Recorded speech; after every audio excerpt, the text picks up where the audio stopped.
bonsoir à tous, bienvenue dans cette nouvelle édition du magazine Hors les murs. Ce soir, nous nous trouvons au centre de Paris parce qu'il vient d'avoir la rentrée académique derrière moi à l'Institut catholique de Paris. Alors c'est l'occasion pour nous de nous pencher un petit peu sur ces universités catholiques en France, notamment évidemment celle de Paris, puisque leurs effectifs ont doublé en 12 ans. Alors il a fallu un petit peu pousser les murs, mais autre défi, il faut aussi trouver le moyen de mieux enseigner, de mieux transmettre auprès de cette fameuse génération Z. Alors tout au long de cette émission, entre reportages et plateaux, nous allons écouter les élèves, les professeurs, le recteur et aussi le chancelier, le Monseigneur 23, nous raconter un petit peu comment on fait pour transmettre aujourd'hui. Alors pour commencer cette émission, je vous invite à tout d'abord feuilleter comme un album d'images cette première journée d'inauguration qui s'est déroulée en ce mois d'octobre.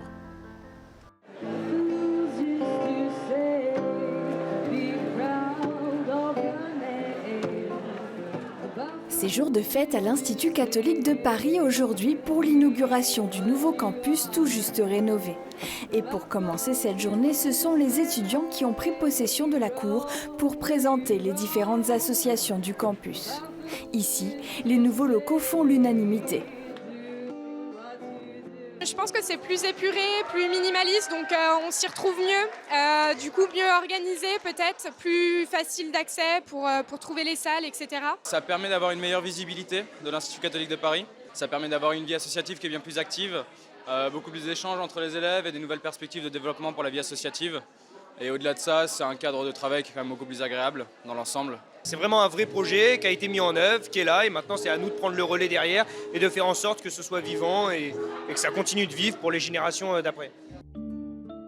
L'après-midi s'est poursuivi avec des tables rondes avec des universitaires venus de France évidemment, mais aussi du Liban, de Corée ou du Congo. L'occasion de réfléchir sur les grands enjeux qui attendent l'université aujourd'hui, notamment les questions d'ouverture sur le monde, de transmission du bien commun ou encore d'éducation à la paix. 18h, place à l'inauguration officielle.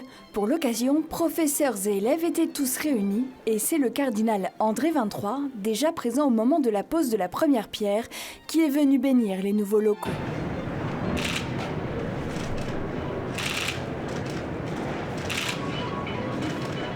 Que l'Esprit Saint, lumière bienheureuse, éclaire toujours vos intelligences et que la bénédiction de Dieu Tout-Puissant, le Père, le Fils et le Saint-Esprit descendent sur vous et y demeurent pour toujours.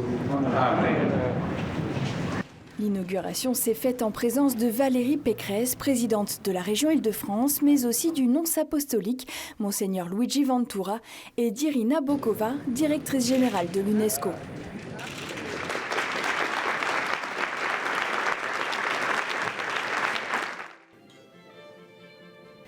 Direction ensuite l'auditorium pour la rentrée académique. Les professeurs étaient tous en toche pour ce moment solennel, durant lequel Irina Bokova est intervenue pour présenter sa vision de l'humanisme aujourd'hui.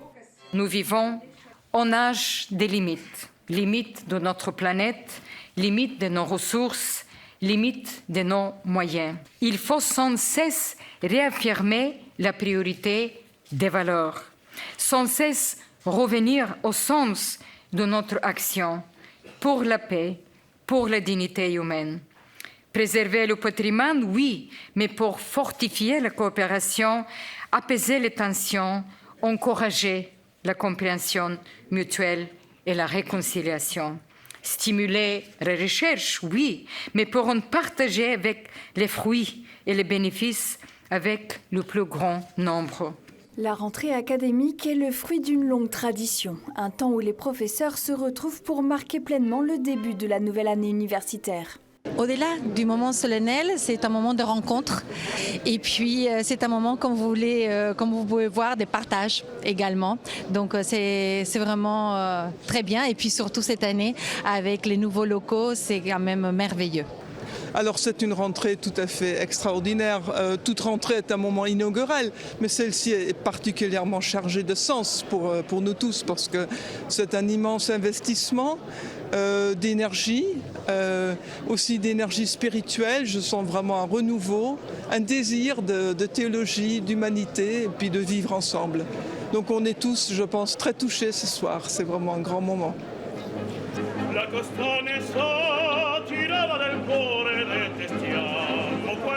Une journée festive mais aussi riche en réflexion qui a marqué l'entrée de l'ICP dans une nouvelle ère de son histoire.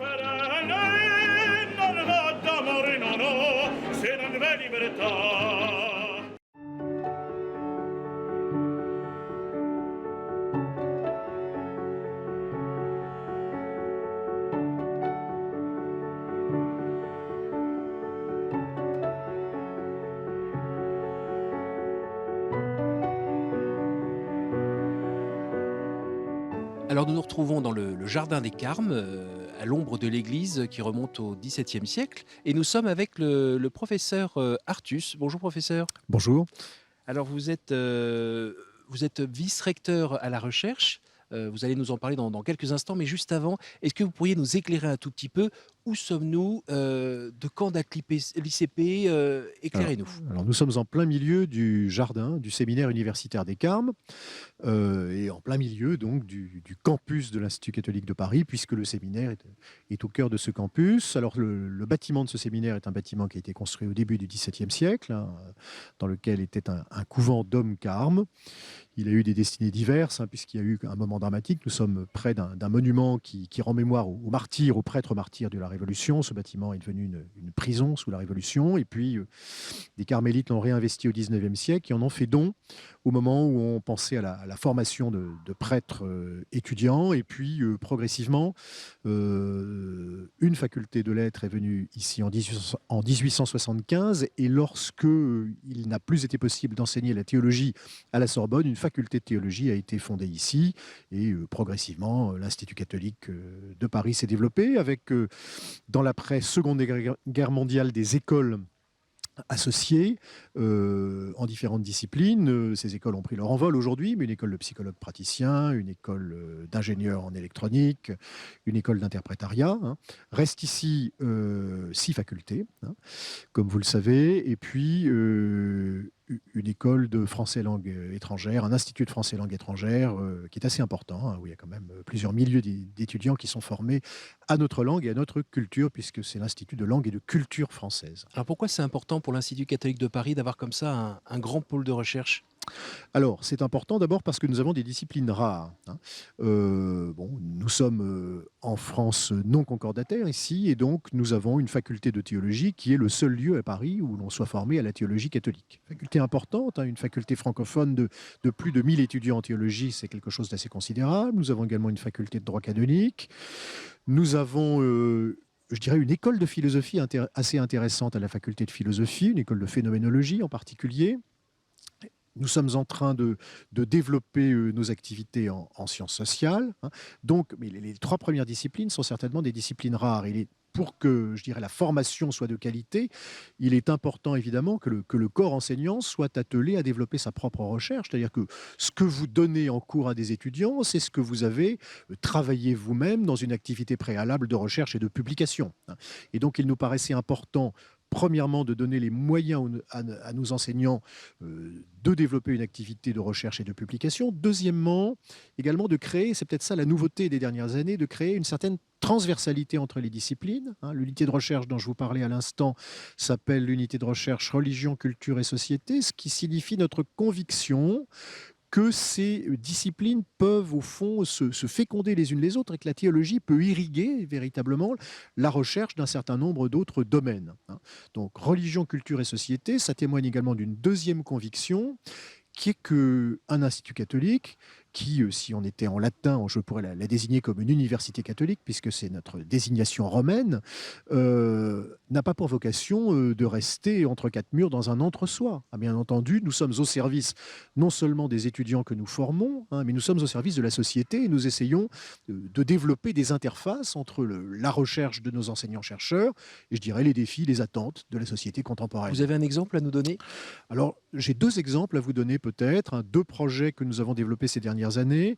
Un premier projet, j'ai amené ce livre parce que nous en sommes assez fiers. Il est publié aujourd'hui, il est dans les librairies aujourd'hui. Nous avons créé, il y a 2 ans, une chaire consacrée au bien commun. Alors le bien commun, c'est une notion qui paraît assez banalisée, puisque les hommes politiques l'ont utilisée assez massivement dans la dernière campagne présidentielle, voilà, à ne pas confondre avec l'intérêt général, mais tel homme politique, elle disait « mon programme, c'est le bien commun ». Mais d'autre part, le bien commun, c'est une notion chrétienne très ancienne, qui a été développée par saint Thomas d'Aquin en particulier, qui a été fragilisé au début de l'époque moderne, au XVIe, XVIIe siècle, mais qui, depuis Léon XIII, a été vraiment réintroduite, je dirais, dans la réflexion en morale sociale de l'Église catholique, plus particulièrement encore depuis le Concile Vatican II, Gaudium et Spes en particulier, Popularum Progressio ensuite, 1967, et puis le pape François vraiment s'appuie beaucoup sur cette notion, qu'il met d'ailleurs en relation avec la notion d'éducation intégrale, qui est évidemment particulièrement importante pour une institution comme la nôtre, et avec celle d'écologie intégrale. Et donc l'idée, c'était de voir comment théologiens et philosophes, en fonction de la manière dont ils construisent cette notion de bien commun, pouvaient se mettre en dialogue avec des acteurs sociaux, alors des politiques de fait, des membres du monde économique et social, des économistes, des entrepreneurs.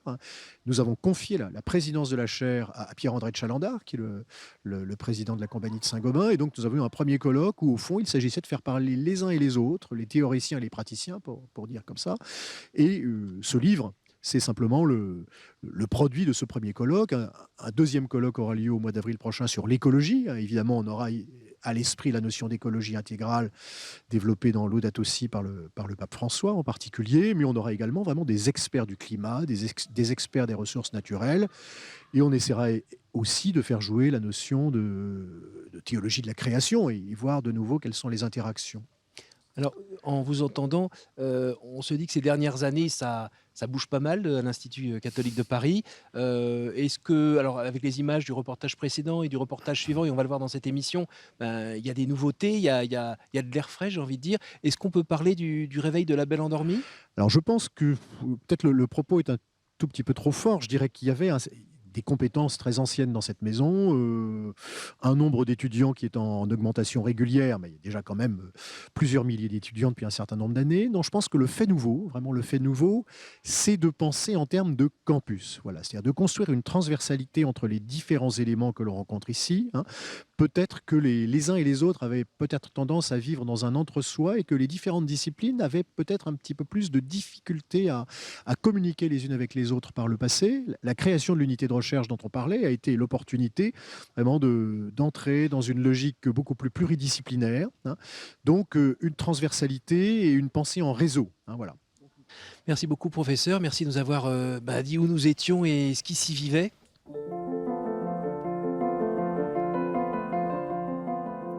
Il aura fallu 2 ans de travaux pour que le campus rénové de l'ICP sorte de terre.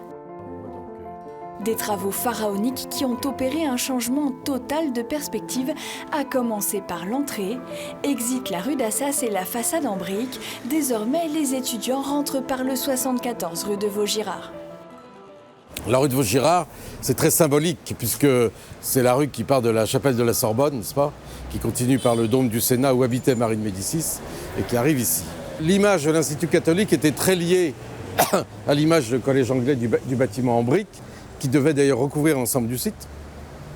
Et on a voulu révéler que ce site plongeait ses racines dans une histoire beaucoup plus ancienne. Un changement loin d'être anecdotique, car l'enjeu pour l'architecte était clair, transformer l'espace en un véritable campus. Auparavant, on rentrait par une entrée très, très profonde de 13 mètres, et puis on tombait tout de suite sur une galerie qui diffusait vers des salles de cours. Et donc, ça disait aux étudiants, tu viens suivre tes cours ici. Voilà. Quand on rentre maintenant, on rentre plus dans un bâtiment avec des couloirs, des salles de cours, on rentre dans on pourrait appeler ça un forum, puisque là, on va être Chalin, dans une place qui dit aux étudiants, tu viens vivre ici un moment. Tu ne viens pas juste chercher un enseignement, tu viens vivre ici un moment. D'ailleurs, il y a des tables et des parasols qui t'attendent, il y a un jardin qui t'attend, il y a une cafétéria. Autre nouveauté importante, sous la cour d'honneur se situe le foyer, autre lieu d'échange pour les étudiants, qui relie tous les bâtiments entre eux par le sous-sol. Au centre, l'architecte a créé un grand auditorium qui sera utilisé à terme tant pour les cours que pour des conférences. Et donc on rentre dans cet auditorium qui est un auditorium assez vaste, puisqu'il y a plus de 400 places. Voilà, mais avec une atmosphère très douce, puisqu'il n'y a qu'un seul matériau, le bois. Et un grand espace pour les orateurs. Salle de cours rénovée, cours d'honneur métamorphosée pour devenir une vraie plateforme d'échange. Nouvelle perspective sur les bâtiments historiques. Par son architecture repensée totalement, le campus de l'ICP arrive à se renouveler sans pour autant mettre de côté toute la richesse de son histoire. Alors bonsoir Éminence, bonsoir. On vient de voir quelques images de votre intervention lors de la rentrée académique. Alors d'abord je m'adresse à vous en tant que chancelier de l'ICP. Est-ce que vous pourriez nous dire en quoi cette institution est importante dans le paysage universitaire français ? Elle est importante parce qu'elle est l'une des 5 facultés en France qui sont directement liées et animées et soutenues par l'Église catholique, avec Lyon, Angers, Lille et Toulouse, et Strasbourg, mais qui a un statut spécial. Et c'est donc, quand l'Institut catholique a été fondé en 1875, l'objectif était évidemment de créer un espace universitaire dans lequel on aille au plus haut niveau souhaitable dans la recherche universitaire, en lien avec la foi chrétienne, qui évidemment est, on peut dire marginalisée, en tout cas n'est pas évoquée dans le cadre de l'université d'État. Et donc il paraissait important à l'Église d'avoir des lieux où la recherche universitaire soit en communication et en dialogue avec la foi chrétienne. Alors vous avez écrit récemment « La foi chrétienne est un puissant ressort pour approfondir l'intelligence de la situation humaine ». Oui, ça me semble assez clair, c'est-à-dire que nous voyons bien comment notre société, plus largement que notre société, notre époque, mais enfin on peut dire en particulier notre société, est traversée par des interrogations assez fortes, et en particulier par des questions sur le sens de la vie humaine, et sur les références par rapport auxquelles on peut organiser une vie collective. Et je suis convaincu que si on refuse d'inclure la question de la foi religieuse et de la réflexion religieuse dans les travaux qui concernent cette société humaine, on s'interdit de trouver une solution. Et donc, on s'expose à ce que un certain nombre de gens aillent chercher leurs références dans toutes sortes de lieux. Est-ce que pour vous, une université catholique, un institut catholique comme celui-ci, c'est le lieu vraiment d'apprentissage des liens entre la foi et la raison ? C'est un des lieux importants d'apprentissage où la foi est interrogée par les méthodes scientifiques et où la réflexion selon la rationalité scientifique est interrogée par la foi. Je vous remercie beaucoup, Éminence.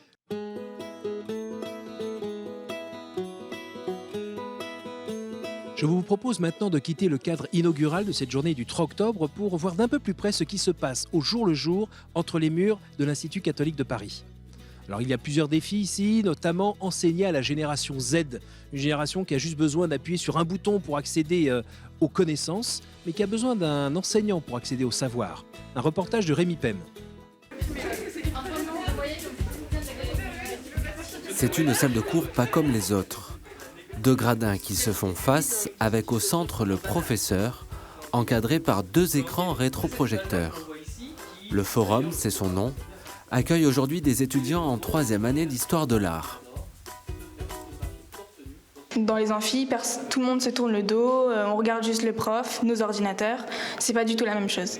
Alors que là, on est l'un en face de l'autre, on est assis ensemble sur des petits coussins, c'est pas commun, quoi. Une nouvelle façon d'étudier, on est peut-être un peu moins accroché à son téléphone, on est peut-être plus attentif, c'est plus juste reprendre des notes pour les recracher à l'examen, mais plus intégrer et et réfléchir et développer un peu sa pensée. Une nouvelle façon d'étudier qui implique aussi un travail d'adaptation de la part des professeurs.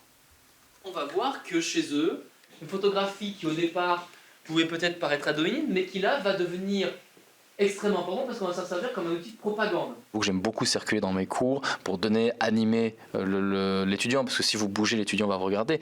L'avantage ici, c'est qu'on est forcé de bouger. Vous avez ce double écran, alors qu'il faut en gérer aussi. Donc ça veut dire construire un cours de manière différente en gérant un double écran. Ça veut dire double PowerPoint pour opposer, parce que vous avez simplement le même PowerPoint sur 2 écrans, ça n'a plus beaucoup de sens. Mais gérer le double PowerPoint, gérer aussi l'interaction des étudiants. Oui, donc ça va être une nouvelle manière de construire le cours. Je trouve cette scène-là, justement, a l'avantage de les obliger à lever le regard, ce qui parfois dans les grandes salles, moi je les vois derrière leur écran, à ne pas regarder, à pas lever les yeux vers moi. Ici, ils ont leurs camarades en face, donc ou bien ils regardent leurs camarades en face, parfois ils rigolent avec leurs camarades en face, mais au moins il y a moi au centre. Et même si je n'interviens pas, ils me voient passer au centre et j'attire leur regard. Donc en effet, ça va les obliger à sortir un petit peu de ces éléments-là et à s'intéresser à ce cours-là. Et donc c'est ce point de vue-là tout à fait intéressant. Pour Bernard Le Charbonnier, responsable de la licence Information et Communication de l'ICP, cette nouvelle approche de l'éducation est en phase avec la nouvelle génération d'étudiants, la fameuse génération Z. Que comme ce sont les jeunes gens de l'image, et ce sont des jeunes gens qui sont extrêmement habiles, non seulement dans le maniement de l'image, mais dans la lecture de l'image beaucoup plus que nous, donc ils sont habitués à faire des allers-retours entre des images du contenu et puis de la réflexion, ils sont habitués à ça, et on a ici des instruments extraordinaires, par exemple pour l'histoire de l'art, c'est tout à fait étonnant à faire, on peut en fin de compte être comme si on était au milieu d'un musée vivant, et de ce musée vivant, de ces visions qui sont autour d'eux, ils peuvent tirer un cours et tirer une réflexion. Et nous avons une génération qui fonctionne absolument autrement que celle d'avant. Alors on en voit que les défauts, les smartphones, ils sont un peu embêtants, ils sont parfois, etc. Mais ça n'a aucune espèce d'importance. Ce qui est important, c'est ce qui est dans leur tête. Alors ce qui est dans leur tête, qu'est-ce que c'est? Bon, ils sont des cosmopolites, ils connaissent tous l'étranger. Ce sont des jeunes gens pour qui il est important de faire. C'est l'expérience d'abord. On parle parfois de la génération des faiseux. J'aime bien cette expression-là. Ce sont des gens qui veulent faire. Fruit de la réflexion engagée par l'ICP sur les nouvelles formes de pédagogie, le forum est accompagné du Lab, une salle aux meubles connectés, d'une salle de projection et d'un studio de montage. Ensemble, ils forment le plateau, 200 mètres carrés dédiés au travail collaboratif, créatif et connecté. Pour Thomas, membre de la télévision associative de l'Institut ICP-TV, ces nouveaux espaces vont permettre de développer les activités de la chaîne. Salut, c'est Charles ICP-TV. Et nous, pour cette année, on a vraiment la volonté de prendre part aux espaces. Il y a un lieu où on peut discuter, il y a un forum, il y a le lab dans lequel on va pouvoir organiser nos conférences de rédaction. Et puis ce studio de montage qui va nous permettre de transmettre aussi à toutes les personnes qui ne savaient pas forcément faire de montage auparavant, de leur apprendre aussi, de nous, ICP-TV, recruter des premières années, des deuxièmes années qui avaient peut-être jamais touché au montage, mais qui grâce à cette salle vont apprendre et vont avoir la possibilité de se former à ces techniques. Et c'est vraiment une chance pour nous. Des innovations techniques au service d'une vision humaniste des nouvelles technologies que ne manque pas de rappeler le doyen de la faculté d'éducation de l'ICP. Et c'est toujours un cap technologique pour la personne. Et ici, la mobilité, le fait qu'on puisse écrire sur les murs, projeter un peu partout, se connecter, brancher son portable, recharger son téléphone aussi et faire des vidéos avec, c'est accompagné d'une pédagogie qui, précisément, va souligner le service de la personne, le bien commun et l'habitabilité du monde. Et c'est ça qui, pour nous, est fondamental. C'est non pas se laisser fasciner par ces techniques, mais apprendre à les utiliser pour l'homme. Cette réflexion autour des nouvelles technologies se traduira par l'ouverture d'un master en humanité numérique dès la rentrée 2018.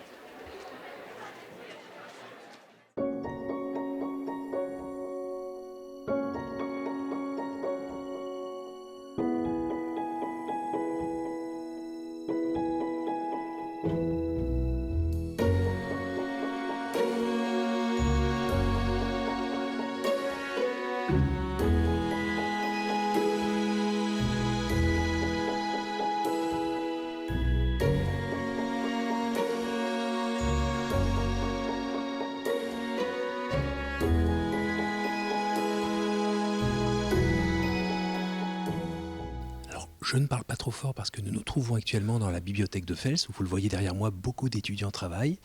Alors après avoir vu les nouveaux moyens mis à la disposition des étudiants aujourd'hui, notamment grâce au projet Campus 2018, je vous invite maintenant à suivre le portrait croisé de 2 étudiants pour voir ce qui se vit ici au quotidien.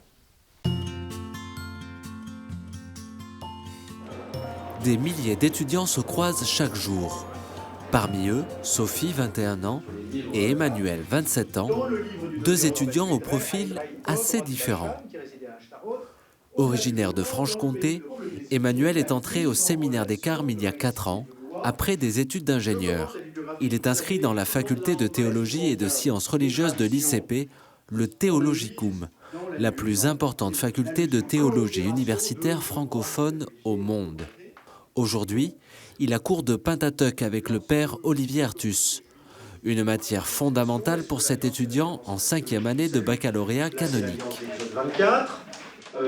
Quelle est la dimension éthique de l'Alliance, puisque l'engagement dans l'Alliance dans l'Ancien Testament passe par l'obéissance à la loi. C'est un diplôme qui est donné par l'Institut catholique de Paris au nom du Saint-Siège, puisque nous sommes une faculté ecclésiastique de théologie, enfin c'est l'une des 4 facultés ecclésiastiques de l'Institut catholique de Paris, et donc c'est le premier grade canonique que l'on passe dans sa formation en théologie. C'est quoi, au fond, penser le mystère chrétien avec comme âme, comme source, comme cœur, la révélation qui se donne dans les Écritures. C'est le premier enjeu. Donc voilà, faire ce lien écriture-théologie. Et puis, je crois savoir qu'Emmanuel a peut-être un goût plus particulier pour l'exégèse. Donc, pour lui, il peut y avoir un objectif de lecture complémentaire qui vont lui donner évidemment des connaissances techniques plus spécialisées sur le Pentateuque, comme c'est déjà un bon hébraïsant. Donc, cela va de pair. Entre 2 cours, Emmanuel peut prendre du temps pour lui dans les jardins du séminaire des Carmes. Parce que, en tant que séminariste, nous, comme on habite ici, en fait, on a un petit espace qui nous est réservé. Et donc ici, on entre vraiment dans le domaine du séminaire, alors que là, c'est plutôt le domaine des étudiants. Donc on a ce petit accès privilégié, on a ce beau coin de verdure au milieu du campus. Pour Emmanuel, c'est cette vie d'étudiant au sein du campus, associée à une vie en communauté au séminaire, qui enrichit sa formation. Quand on est dans nos murs, on est vraiment entre nous, on vit une vie de communauté, on vit une vie qui est très intégrée. Mais par contre, tous nos cours, donc toute notre formation intellectuelle a lieu à l'Institut catholique de Paris dans les cursus qui sont ouverts à beaucoup d'autres personnes, donc que ce soit des religieux, des prêtres ou des laïcs qui ont envie de se former en théologie. Pouvoir être étudiant ici à l'Institut catholique, ça me donne en fait de rencontrer des personnes d'autres horizons qui ont d'autres problématiques, mais qui pourtant viennent ici chercher quelque chose, et donc on peut confronter un peu nos recherches. Et quand on veut devenir prêtre aussi, rencontrer l'autre, c'est pas seulement un loisir, mais c'est vraiment le cœur de ce qu'on veut faire, de ce qu'on veut vivre comme prêtre avec une vie donnée pour les autres. L'ouverture à l'autre, c'est aussi ce que retient Sophie, venue d'Antibes. Elle est étudiante en 3e année de licence en sciences sociales, économiques et politiques. On a un cadre qui est assez intimiste. On n'est pas des très grandes promos, ce qui fait qu'on peut arriver à connaître à peu près tout le monde. Vraiment à rencontrer des gens qui partagent les mêmes valeurs que soi, la même culture, ou des cultures totalement différentes, parce que l'Institut catholique accueille des étrangers vraiment qui viennent du monde entier. Je veux dire des gens qui partagent le même sens des choses, de la vie, et c'est vraiment ça qui me plaît à l'Institut, c'est les personnes qu'on peut rencontrer. Depuis 2 ans, elle est présidente de l'association d'onologie de l'ICP, une des 30 associations qui accompagnent la vie des étudiants. Avec son équipe, elle déménage aujourd'hui les verres pour les amener dans les nouveaux locaux de la vie étudiante, en préparation de la prochaine dégustation. On est vraiment une asso qui essaye de réunir vraiment toutes les facs dans un cadre plus convivial. Enfin, c'est une autre manière de s'intégrer à la catho que les BDE en fait. Après sa licence, Sophie souhaite se diriger vers une école de commerce. Ses études à l'ICP lui ont permis d'affiner son choix d'orientation. J'aimerais travailler en fait dans la gestion du patrimoine culturel. Et je sais que grâce à mes études en sciences politiques et en sociologie, je suis capable de gérer plusieurs aspects de la culture. Donc je vais faire une école de commerce, je vais travailler dedans, effectivement, mais je vais avoir ce côté sociologique où je vais comprendre les dynamiques qui animent les personnes, les rapports qu'ils ont avec la culture, et au niveau des sciences politiques, je vais comprendre les politiques mises en place par l'État. Son choix d'orientation, Emmanuel aussi le connaît déjà. À la fin de l'année scolaire, il passera un grand oral de maturité qui validera son baccalauréat canonique. D'ici là, il aura fait sa demande d'ordination diaconale auprès de son évêque en vue du sacerdoce. Voilà, nous nous retrouvons dans le cadre flambant neuf de ce nouvel auditorium avec Anne Douerbani. Bonjour madame. Bonjour. Alors un petit mot sur cet auditorium, vous le trouvez comment ? Alors, ce qui est impressionnant pour nous, c'est que je l'ai testé dans la position du prof en bas et qu'on voit extrêmement bien tous les étudiants. Et c'est assez nouveau dans un auditorium parce qu'on a l'habitude que ceux du fond, dans un amphithéâtre, on les voit beaucoup moins. Alors que là, on a vraiment la possibilité d'entrer en dialogue avec chacun des étudiants présents dans l'auditorium, ce qui nous permet de rester fidèles à ce qu'on veut faire nous, c'est-à-dire un accompagnement au plus près des étudiants, mais dans une salle de plus grande capacité puisqu'on peut en accueillir un peu plus de 400. Alors on a testé nous les places un peu du fond et on entend aussi très très bien. Oui, l'acoustique est parfaite. Alors nous venons de voir un reportage avec deux étudiants, un qui est au Théologicum, qui est séminariste, et puis une autre qui est étudiante pour une formation pour la préparation SPO. Voilà, alors on va parler un petit peu aussi d'autres élèves, faire un focus sur l'international avec un reportage avec une étudiante libanaise. Et juste après, on parle justement de ce rayonnement international. Avec plaisir.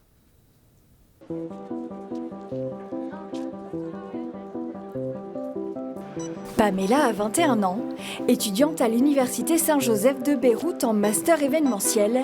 Elle est arrivée à l'ICP il y a quelques semaines pour y passer un semestre. La France, c'est un pays qui est très riche culturellement et on a beaucoup plus de matières, de support ici. Donc je me suis dit que ça va être une très bonne opportunité. Et vu que l'USJ est en partenariat avec l'ICP, je me suis dit que j'y fonce, je vais apprendre plein de trucs. Si Pamela a choisi l'ICP, c'est pour sa réputation et son rayonnement à l'étranger. Aujourd'hui, pour elle, c'est un cours d'informatique, mais ici, pas question de théorie. Les étudiants doivent plancher sur le nouveau logo de leur association. Je vais te donner 2-3 minutes, d'accord, pour que vous réfléchissiez aux 5 valeurs fondamentales de l'association. Pourquoi est-ce que c'est important? Parce que du coup, c'est ces valeurs en fait, qu'on veut pouvoir faire ressortir avec le logo. Donc, on a mis culture, créativité, originalité, esprit jeune, on n'a pas trouvé un mot, et unité. Des cours pratiques et interactifs, Pamela trouve ici une nouvelle manière d'étudier, un atout dans son parcours, même si elle a dû aussi s'habituer à un système universitaire bien différent de celui qu'elle a connu au Liban. Les cours, par exemple, sont beaucoup plus longs. À l'USJ, ils sont de 1 heure, ici, ils sont de 4. Et chaque semaine, c'est un emploi du temps différent. Alors là, j'étais un peu perdue. Pourquoi chaque semaine, j'ai des cours différents? Et au Liban, j'avais 9-10 cours. Ici, j'en ai 16-17. Donc voilà, on a plus de cours. Mais après, ça va. Je me sens plutôt bien accueillie au sein de l'ICP. Je suis bien. Et quand Pamela a un problème, elle peut venir ici au service des relations internationales. Au niveau du contrat d'études, je crois que je n'ai pas récupéré le vôtre. Que ce soit pour les questions pratiques ou administratives, Pamela trouve toujours ici une oreille attentive. Si j'ai un problème, la première personne qui me vient en tête, c'est le service des relations internationales qui peuvent me guider, parler avec les personnes en charge, m'aider pour mes problèmes. C'est comme un petit réconfort. Chaque année, l'ICP accueille une 60aine d'étudiants étrangers comme Pamela, venus des 4 coins du monde.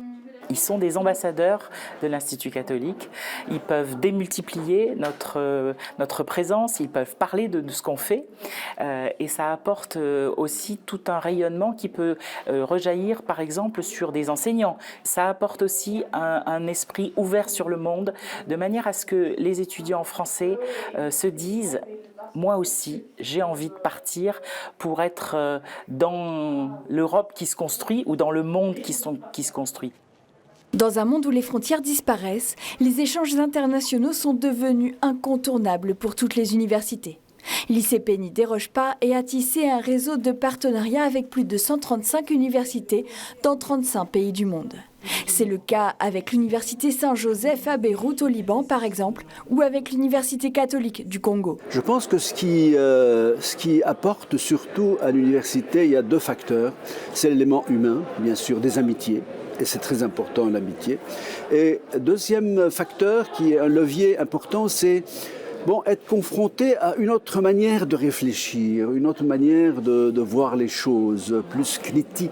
Vous savez, chez nous, on dit la sagesse n'habite pas une seule case. Et donc, c'est en nous mettant ensemble, en recueillant la sagesse des autres, leur expérience, que nous pourrons avancer ensemble à affronter les défis auxquels les universités doivent faire face, des défis immenses, notamment dans la rencontre des autres, dans la possibilité de mener des recherches ensemble sur des questions fondamentales, sur l'environnement, sur l'économie. Alors, absolument. Étudier, s'imprégner d'une autre culture, aller à la rencontre de l'autre, voilà tout l'intérêt des échanges internationaux pour les élèves comme pour les professeurs de l'ICP. Une expérience dont Pamela va profiter pendant tout un semestre jusqu'à la fin du mois de décembre. Si on fait un focus sur l'international, est-ce que vous pouvez me parler un peu de ce rayonnement international de l'ICP ? Oui, alors ce qui nous frappe, c'est qu'on est tout petit à Paris et en France en tant qu'institut catholique, mais qu'on dispose d'une force de frappe, et le mot n'est pas choisi au hasard, extrêmement importante avec un réseau d'universités catholiques. Le siège de la Fédération internationale des universités catholiques se situe dans nos locaux. Il y a plus de 200 universités et nous avons nous-mêmes plus de 135 partenariats en accords bilatéraux. Donc beaucoup de nos anciens étudiants, qu'ils soient venus pour étudier la théologie, pour être séminaristes, pour apprendre le français, se retrouvent aujourd'hui sur les 5 continents et se sentent anciens de l'ICP. Donc pour nous, le rayonnement, c'est déjà une réalité avec nos anciens.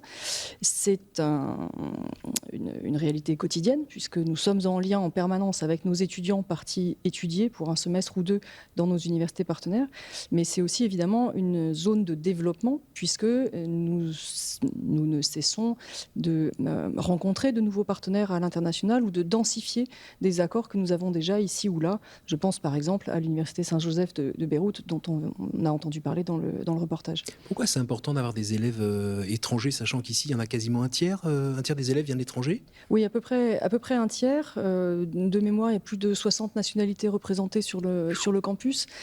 Pour nous, c'est important, puisque la signature de l'ICP, c'est l'esprit grand ouvert sur le monde. Alors, soit c'est une signature et qu'on met en bas d'un logo, soit c'est une conviction qu'on veut faire vivre. Et pour nous, accueillir des étudiants internationaux, c'est faire rayonner le nom de l'ICP, bien sûr, mais c'est surtout permettre à des jeunes ou des moins jeunes de cultures, de langues, de religions différentes de se rencontrer sur le campus.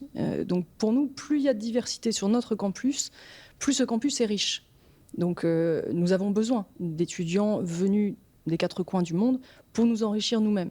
Lors de la journée du 3 octobre, dont on a parlé en début d'émission, il y a eu notamment une réunion avec des personnes de la maison qui racontaient comment on fait pour partir étudier à l'étranger. C'est important aussi cette donnée d'envoyer des étudiants à l'étranger ? Oui, alors il ne s'agit pas de faire partir tous nos étudiants, on aime bien les avoir aussi sur le campus, mais ça fait partie intégrante de la formation d'un jeune, et surtout d'un jeune, que de se confronter à d'autres réalités culturelles, linguistiques, de quitter son foyer, de quitter les murs rassurants de l'Institut catholique de Paris et de se lancer dans le monde. Donc c'est une manière très accompagnée de le faire que de partir en mobilité. La plupart de nos étudiants partent pour un semestre, parfois pour 2, donc c'est très accompagné. On voit avec eux avant quels cours ils vont faire. Mais pour nous, on ne peut pas estimer qu'on a été formé par l'université si on n'a pas été confronté à l'expérience du décentrement. Il faut sortir de ses repères habituels, il faut se défamiliariser, faire l'expérience d'être soi-même l'étranger pour pouvoir grandir en humanité, puisque c'est ça qui nous intéresse. On apprend, on transmet des connaissances, des contenus, des savoirs à nos étudiants, mais on essaye aussi de les accompagner dans leur croissance en humanité. Un dernier mot, vous êtes enseignante ici. Qu'est-ce qui vous motive ? C'est une excellente question. Qu'est-ce qui me motive ? Échanger avec des jeunes. Je dirais que nous, enseignants-chercheurs, on est au croisement entre la transmission des savoirs et la fabrication des savoirs. Donc, en tant que chercheur, on construit des savoirs, on essaye de déployer de nouvelles connaissances et on peut immédiatement les transmettre aux jeunes. Donc, c'est évidemment très, très gratifiant. Ça nous permet aussi de tester notre manière de présenter ces connaissances-là, parce qu'on voit très vite sur le regard d'un étudiant, dans son regard, son attitude en cours, si ce qu'on dit est clair et surtout est pertinent. Est-ce que ça a un sens ou pas ? À partir du moment où un étudiant décroche, c'est que ce qu'on dit est en train de perdre de sa pertinence. Donc c'est un signal d'alerte extrêmement important pour qu'on ne réfléchisse pas seul dans notre tour d'ivoire, mais qu'on confronte en permanence notre pensée ou nos recherches à la réalité et à ce qui est utile à cette génération qui, de toute façon, constitue le monde d'aujourd'hui et surtout de demain. Merci beaucoup pour cet éclairage.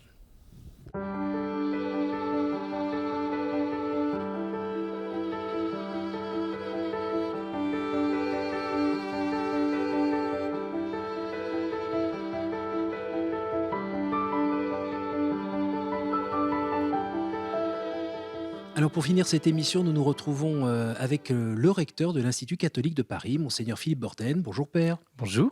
Merci de nous accueillir dans votre bureau. On vous sent heureux. Cette journée du 3 octobre s'est bien passée et a correspondu à vos attentes ? Excellemment. Je dirais même qu'elle les a un petit peu dépassées. D'abord par l'assemblée très fervente pour la messe présidée par le nonce apostolique, Monseigneur Luigi Ventura. Et puis une affluence exceptionnelle, la joie des étudiants également, puisque c'est la rentrée académique, c'est aussi la rentrée de toutes les associations pour la vie étudiante. Beaucoup ont cherché à m'embaucher dans telle ou telle association. Et oui, c'est la vie d'université catholique et un ensemble rénové donne de l'élan à cette vie qui est la nôtre voilà, depuis de longues années, effectivement, mais qui s'oriente vers le futur. Alors on a entendu et vu à travers des reportages et des plateaux différents intervenants, différents étudiants. On sent le bonheur de travailler dans ce nouvel espace. La première raison de Campus 2018, vous pouvez nous la rappeler ? La première raison, c'est que nous avions besoin de davantage de place parce que les effectifs étudiants avaient progressivement augmenté et les lois, les règlements ayant changé, il nous fallait également nous mettre aux normes de sécurité et d'accessibilité. C'est-à-dire qu'il fallait rénover 4000 mètres carrés autour de cette magnifique cour d'honneur. Et donc, créer des escaliers, créer des ascenseurs, ça permet de passer de 20 étudiants en situation de handicap il y a 2 ans, aujourd'hui plus de 65, mais ça prend aussi de la place. Donc, nous avons creusé sur la cour d'honneur, d'une part pour créer un très bel auditorium apte à accueillir des colloques internationaux. Et vous avez vu hier le caractère très international. Plusieurs recteurs d'universités étrangères, catholiques ou autres universités étaient présents, et puis beaucoup d'étudiants qui viennent du monde entier. Donc le fait de pouvoir disposer d'un très bel espace, un espace qui favorise l'écoute, qui favorise la communication mutuelle pour des colloques de recherche d'ampleur internationale, c'était très important. Et devant cet auditorium en chêne, un grand espace de vie qui donne sur la façade toute lumineuse du XVIIe siècle.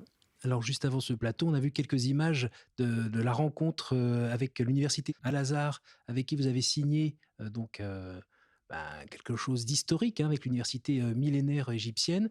Pourquoi c'est important ce genre de signature ? C'est important d'abord parce que l'Institut catholique de Paris, depuis 1967, est à la pointe du dialogue entre les religions. C'est l'un de mes prédécesseurs comme doyen de la faculté de théologie, le cardinal Danielou, qui, avec le père Henri Bouillard, avait créé, juste après le Concile Vatican II, un institut de sciences et de théologie des religions. Nous avons régulièrement des cours à plusieurs voix entre des représentants et des théologiens de diverses religions. Et puis nous avons créé également une formation en sciences sociales et économiques, un diplôme universitaire qui est destiné à de futurs aumôniers de différentes religions. Nous avons des orthodoxes, des musulmans, des juifs et catholiques. Et puis, la faculté des lettres pouvait apporter sa pierre. Et c'est ça l'idée de la convention avec l'université Al-Azhar. Moi-même, je me suis rendu au Caire pour la conférence mondiale pour la paix, qui a précédé la rencontre entre le grand imam d'Al-Azhar et le pape François. L'enjeu aujourd'hui, qui est sans doute un trait de notre époque au XXIe siècle, c'est que pour progresser dans le dialogue entre les religions, mais également dans l'insertion paisible, pacifique des religions dans les sociétés, il est très important d'avancer sur une question qui a été redoutable dans l'Église catholique au XVIe siècle, à la Renaissance, et qui aujourd'hui est une vraie question redoutable pour l'islam, la question du statut de l'interprétation des textes sacrés. Alors vous êtes l'Institut catholique de Paris. Est-ce qu'on peut dire aussi que vous vous trouvez à la charnière du dialogue entre l'Église et la société? À la charnière, non. Nous sommes une institution de l'Église catholique, dans l'Église catholique, mais comme tous les catholiques, nous cherchons le dialogue avec la société. Dans un pays comme la France, qui est, on va dire, un petit peu déchristianisé, quelle est la spécificité de l'enseignement catholique de l'ICP? C'est l'enseignement supérieur catholique. Et donc, la première spécificité, c'est de faire le lien avec l'enseignement catholique primaire et secondaire. Donc, nous avons développé plusieurs conventions avec des lycées catholiques, de telle sorte que les élèves qui sont dans les lycées en terminale puissent être informés sur l'offre de l'enseignement supérieur catholique et puissent continuer, poursuivre leurs études et réussir l'entrée dans l'enseignement supérieur. Donc, nous travaillons également avec les familles. Les familles qui nous choisissent sont très sensibles au fait que nous ayons un amphi, ça s'est passé il y a 3 semaines, un amphi où les parents sont invités, où les associations de parents, les appels sont invités, de telle sorte que les parents, les familles puissent comprendre pourquoi nous réussissons à amener les étudiants à la réussite avec un taux qui est à peu près 2 fois la réussite en licence dans l'ensemble de la France. Donc voilà, je dirais, un point très important qui caractérise l'enseignement supérieur catholique, même si nous accueillons beaucoup d'étudiants qui viennent du privé et qui choisissent nos formations en raison de leur originalité. Est-ce que vous pourriez nous dire un mot sur les relations actuelles avec le diocèse et puis carrément avec le Vatican? Ah, là, vous avez vu hier la présence du nonce apostolique, donc les relations avec le Vatican sont excellentes. Je reviens de Corée, l'Université catholique de Corée. Je pars demain aux États-Unis à Boston College pour une grande conférence internationale dans mon domaine, l'éthique. Oui, nous sommes une grande université catholique à l'échelle du monde et c'est la raison pour laquelle en doctorat et en master, nous avons environ 50% de nos étudiants qui viennent de l'étranger.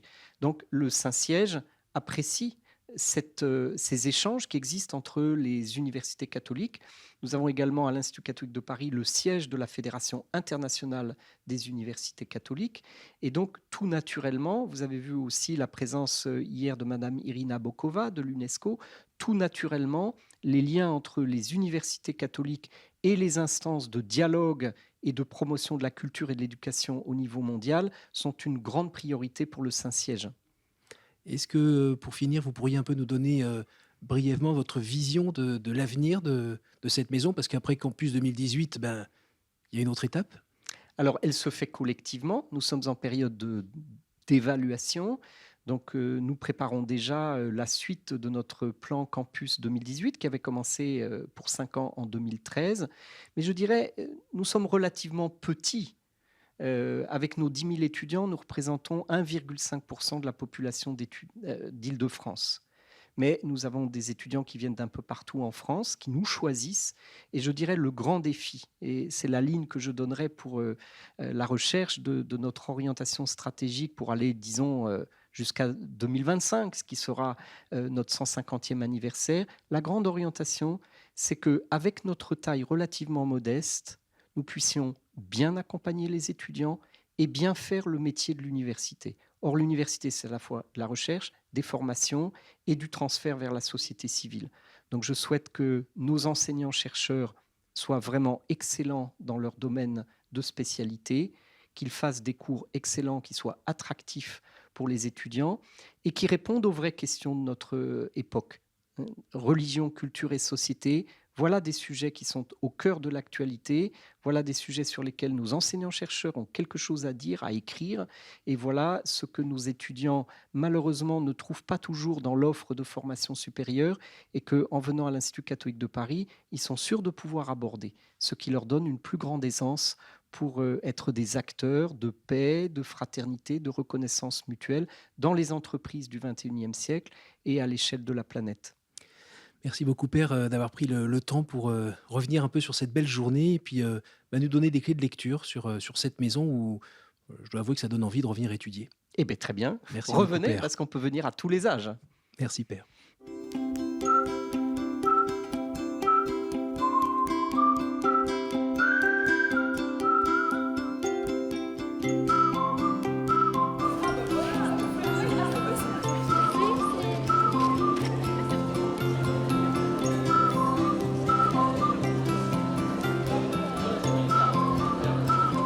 Voilà, notre édition se termine. Nous avons pu donc rencontrer les acteurs de cette mutation, de cette entrée de plein pied dans le XXIe siècle pour l'Institut catholique de Paris. Alors n'hésitez pas, pour avoir plus de renseignements, aller sur leur site icp.fr. Et puis évidemment, ce programme, n'hésitez pas à le partager autour de vous grâce à notre site www.cathotv.com. Merci à vous tous pour votre fidélité et bonne soirée.